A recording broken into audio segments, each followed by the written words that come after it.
प्रदूषण की real time information के लिए आज ही स्काईमेट AQI ऐप डाउनलोड करें और अपनों की सेहत का रखें ख्याल।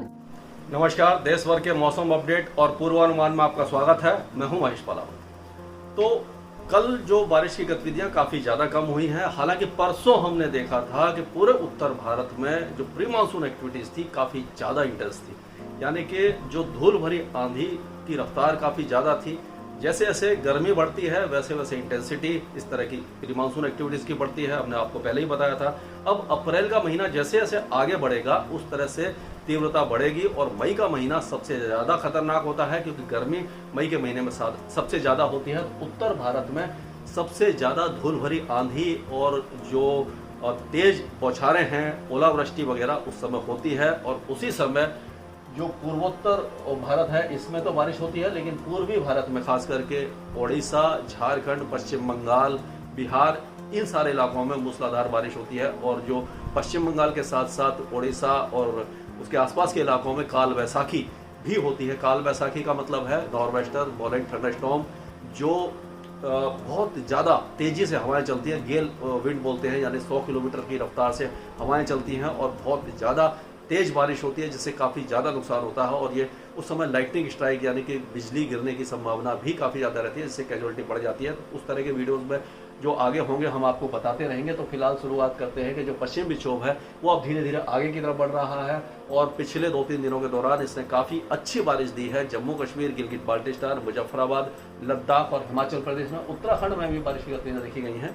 तो आज भी हमें उम्मीद है कि बारिश की गतिविधियां रहेंगी और धीरे धीरे ये कल से क्लियर हो जाएगा और अगला पश्चिमी विक्षोभ 20 तारीख के आसपास आएगा और उस समय एक बार फिर मूसलाधार बारिश हो सकती है 20 से 22 अप्रैल के बीच में पहाड़ी क्षेत्रों पर। और अब पिछले 24 घंटों में हमने देखा कि जो उत्तर भारत है वो पूरी तरह शुष्क रहा। हालांकि तापमानों में कुछ गिरावट दर्ज की गई, क्योंकि परसों जो बारिश और आंधी थी उसके कारण तापमान गिरे थे। अब धीरे धीरे तापमान बढ़ेंगे और जो कल हमने देखा था कि जो उत्तरी जिले हैं, पंजाब, हरियाणा और तराई के इलाके हैं, उस इलाके में कुछ वेदर एक्टिविटी देखी गई थी। अब फिलहाल ये मौसम शुष्क रहेगा, गर्मी थोड़ी सी बढ़ेगी और इस इलाके में जो वेदर एक्टिविटी अभी कोई भी दिखाई नहीं दे रही है। हालांकि 20 अप्रैल के आसपास अब उम्मीद है कि जो नया पश्चिमी विक्षोभ आएगा तो उसका प्रभाव पंजाब, हरियाणा, दिल्ली, उत्तरी राजस्थान और पश्चिमी उत्तर प्रदेश में देखने को मिलेगा। तो उस समय हो सकता है कि एक बार फिर धूल भरी आंधी आए, लेकिन बहुत ज़्यादा इंटेंसिटी उस समय फिलहाल नहीं रख रही है। लेकिन जैसा भी सिनेरियो होगा हम आपको अपडेट करेंगे।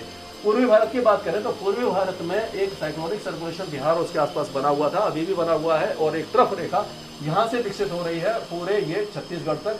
तो अभी इस इलाके में कोई वेदर एक्टिविटी दिखाई नहीं दे रही है। और लेकिन पूर्वोत्तर राज्यों में, क्योंकि जो रेमिनेंट्स है वेस्टर्न डिस्टर्बेंस का जब आगे बढ़ता है तो पूर्वोत्तर राज्यों में वेदर एक्टिविटी काफ़ी ज़्यादा हो जाती है। और अब हमें उम्मीद है कि पूर्वोत्तर राज्यों में जो बारिश की गतिविधियां हैं अगले 2-3 दिनों तक काफ़ी ज़्यादा रहेंगी, खास करके असम, मेघालय और अरुणाचल प्रदेश में। नागालैंड, मणिपुर, मिजोरम, त्रिपुरा, इन इलाकों में वेदर एक्टिविटी कम रहेगी। और मध्य भारत की बात करते हैं तो मध्य भारत में इस समय देखिए कोई भी वेदर सिस्टम नहीं है।